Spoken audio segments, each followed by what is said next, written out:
Në mbledhjen me deputetët dhe ministrat, kryeministri Edi Rama foli për cilësinë e dobët programore dhe borxhet e radio-televizionit shqiptar duke thënë: RTS është shembulli i dështimit të plot, zhytjes nga borxhi në borxh dhe na kërkojnë shtim fondesh, por nuk do t'i japim asnjë lek derisa të meritojnë taksat e shqiptarëve. Çdo opsion duhet jetë i hapur për RTS-n, mbyllja parteniteti privatizimi apo mundësi të tjera. Kjo deklaratë e kryeministrit Edi Rama është pjesë e një skeme të paramenduar në mbështetje të kërkesës që ka bërë drejtoresha e RTS-s Eni Vasili për shtim fondesh nga buxheti i shtetit dhe përmes 2 fishimit ose 3 fishimit të taksës së televizorit. Themi se ishte e paramenduar, pasi sipas informacionit nga burime brenda Ministrisë së Financave, një javë para deklaratës për të mos i shtuar fondet e RTS-s, me urdhër të vetë Edi Ramës, ministri Petrit Malaj ngriti grup pune për 3 fishimin e taksës së televizorit. Aktualisht taksa mujore e televizorit për familjarët është 1200 lekë me TVSH, ndërsa sipas kërkesës së drejtoreshës së RTS-s Eni Vasili,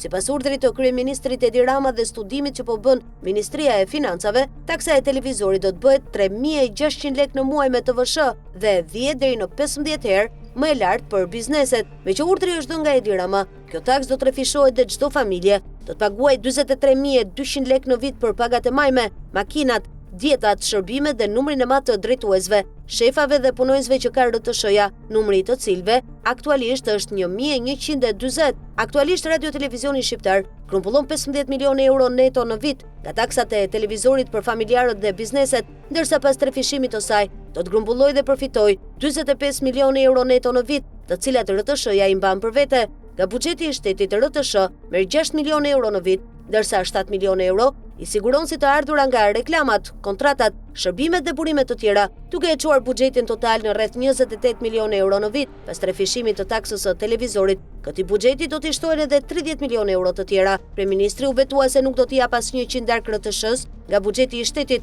por në praktik do t'i japi 30 milionë euro shtesë, duke u zhvatur shqiptarëve përmes 3 fishimit të taksës së televizorit. Sipas raportit të kontrollit të lartë të shtetit, 60% e buxhetit të radio-televizionit shqiptar është abuzuar me shpenzime tepër të larta, vjedhje përmes pagesave fiktive dhe tenderave.